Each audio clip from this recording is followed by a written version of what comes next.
जय हिंद दोस्तों। इस वीडियो में हम लोग क्राउन पब्लिकेशन का सभी प्रतियोगिता परीक्षा के लिए इम्पोर्टेंट है। टॉपिक का नाम है हरित गृह प्रभाव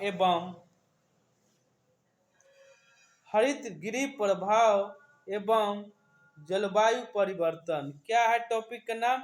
हरित गृह प्रभाव एवं जलवायु परिवर्तन। इसका एमसीक्यू देखेंगे।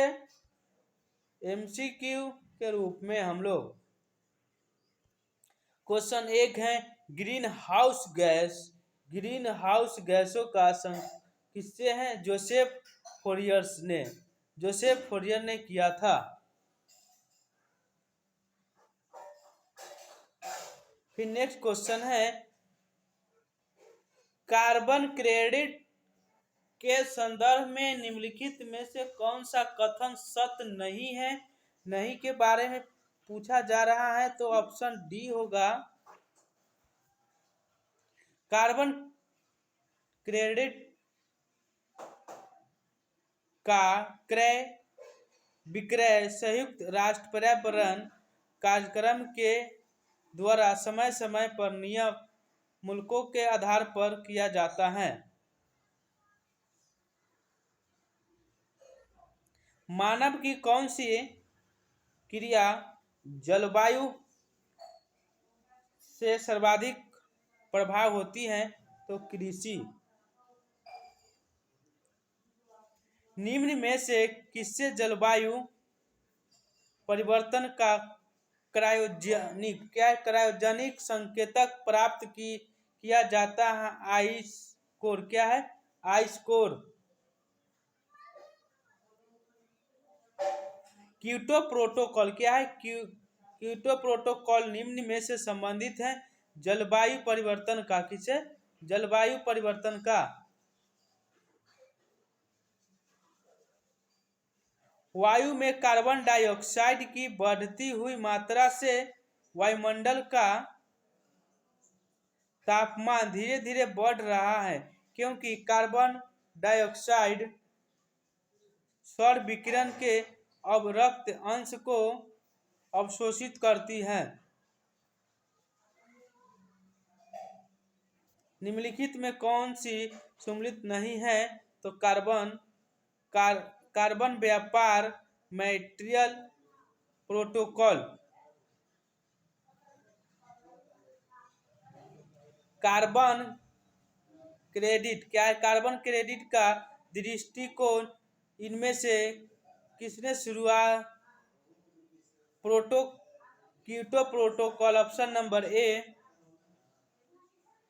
निम्नलिखित में कौन सा विश्व का पहला देश जिसमें भूमंडलीय तापमान के प्रतिकरण के लिए कार्बन टैक्स लगाने का प्रस्ताव रखा है? तो न्यूजीलैंड। कौन? न्यूजीलैंड। इस पर विचार करना है। कार्बन जमाओ। कार्बन क्रेडिट के बारे में स्वच्छ विकास नियुक्त सीडीएम क्योटो नवाचार नियुक्त में एक है। फिर है दो में सीडीएम के अंतर्गत कार्यान्वित होने वाली परियोजनाएं केवल संलग्न 1 देशों से संबंधित हैं। तो ऑप्शन नंबर ए हो जाएगा।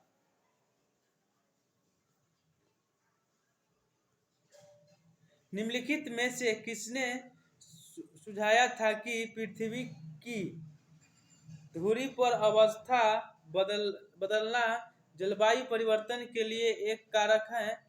तो हो जाएगा ऑप्शन नंबर एक B, Milutin Milankovitch. Option B.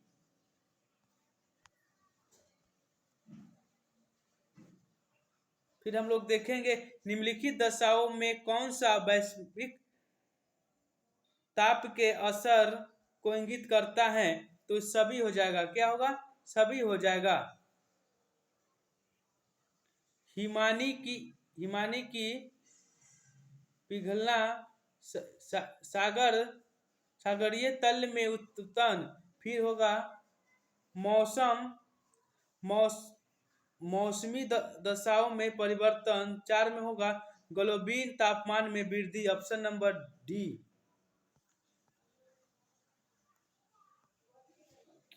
Kyoto protocol सन 2005 से प्रभावित हुआ। क्योटो प्रोटोकॉल मुख्य रूप से ग्रीन हाउस गैस के निकास को कम करने से संबंधित है। 3 में है मीथेन की तुलना में carbon dioxide green house gas के रूप में 5 गुना अधिक प्रभाव होती है। ए और बी, 1 और 2 होगा ऑप्शन नंबर ए। जुगाली करने वाले पशु क्या है? जुगाली करने वाले पशु किस ग्रीन हाउस गैस का नियंत्रण करता है? मीथेन का। CO2 उत्सर्जन एवं भूमंडलीय ताप के संदर्भ में UNFCCC के अंतर्गत उस बाजार संचालित युक्त का क्या नाम है जो विकासशील देशों को विकसित देशों से निधियां प्रोत्साहन उपलब्ध कराती हैं ताकि वे अच्छी प्रौद्योगिकियां अपनाकर ग्रीन हाउस गैस उत्सर्जन कम कर सके। स्वच्छ विकास युक्त क्या? स्वच्छ विकास युक्त। वैश्विक उत्सर्जन के कारण होता है कार्बन डाइऑक्साइड के निम्नलिखित कथनों में से कौन CDM के लिए सत्य नहीं है? तो ऑप्शन नंबर डी हो जाएगा। यह विकसित देशों को विकासशील देशों की परियोजनाओं में पूंजी लगाने का निषेध करता है।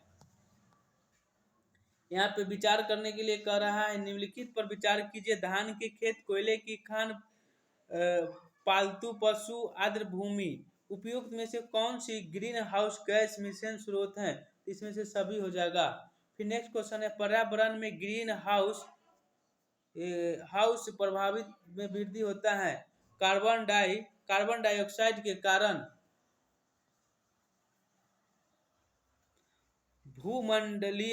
भूमंडलीय तापमान का कारण है कार्बन डाइऑक्साइड में वृद्धि।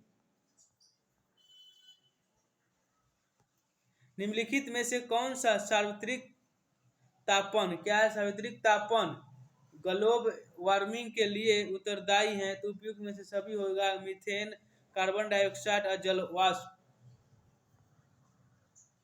फिर नेक्स्ट क्वेश्चन है, निम्नलिखित में से कौन एक सर्वाधिक भंगुर पारिस्थितिकी तंत्र है जो वैश्विक तापन द्वारा सबसे पहले प्रभावित होगा? तो होगा आर्कटिक एवं ग्रीनलैंड हिम चादर, ऑप्शन नंबर ए। निम्नलिखित में से किस देश में विश्व के तापमानों पर आंकड़े इकट्ठा करने के लिए वैश्विक वायुमंडल चौकसी स्टेशन स्थापित नहीं किया था? तो भारत में। निम्नलिखित में से कौन सा भारत सरकार की जलवायु कार्य योजना क्लाइमेट एक्शन प्लान का 8 मिशन सम्मिलित नहीं किया गया था? आणविक ऊर्जा क्या? आणविक ऊर्जा, ऑप्शन नंबर बी। निम्नलिखित में से कौन सा पिछली शताब्दी में पृथ्वी के औसत तापमान में वृद्धि हुई है? 0.8 डिग्री सेल्सियस। जलवायु परिवर्तन का कारण है? उपयुक्त में से सभी।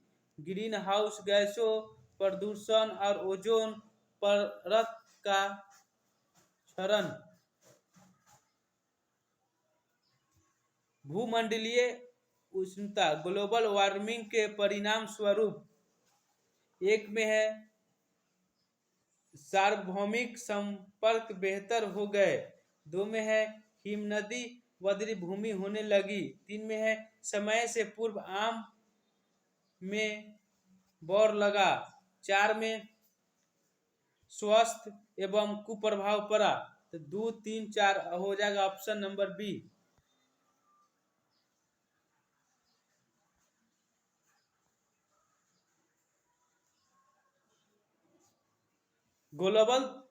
गोलबीय ताप वृद्धि के संबंधित निम्नलिखित कथनों पर विचार कीजिए। इसका आंसर हो जाएगा, पढ़ लीजिएगा आप लोग, सी नंबर। फिर है ग्रीन हाउस इन्वेक्ट क्या है? प्राकृतिक, वह जिसमें वायुमंडलीय कार्बन डाइऑक्साइड इंफ्रारेड विकसित शोषित कर लिए जाने से वायुमंडलीय का तापमान बढ़ता है। पृथ्वी काल के संदर्भ में निम्नलिखित कथन पर विचार कीजिए। यह यूएनएसपी तथा यूनेस्को का उपक्रम है। सिर्फ 2 और 3 होगा, ऑप्शन सी। निम्नलिखित गैसों में कौन सी गैस धरती पर जीवित के लिए हानिकारक और लाभदायक दोनों है? Carbon dioxide.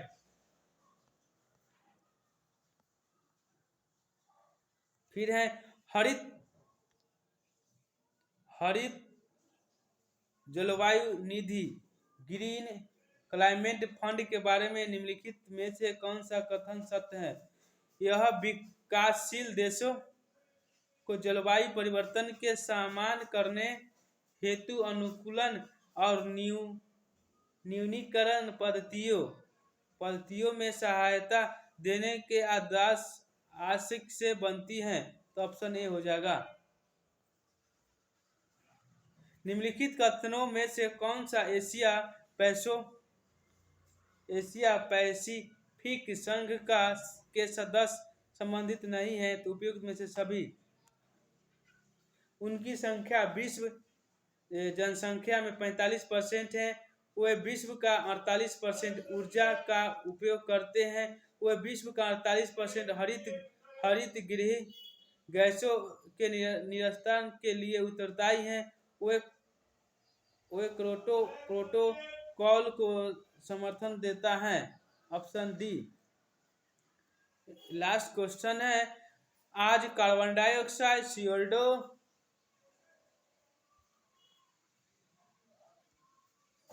CO2 के उत्सर्जन में सर्वाधिक योगदान देने वाला देश है चाइना। जय हिंद, जय भारत।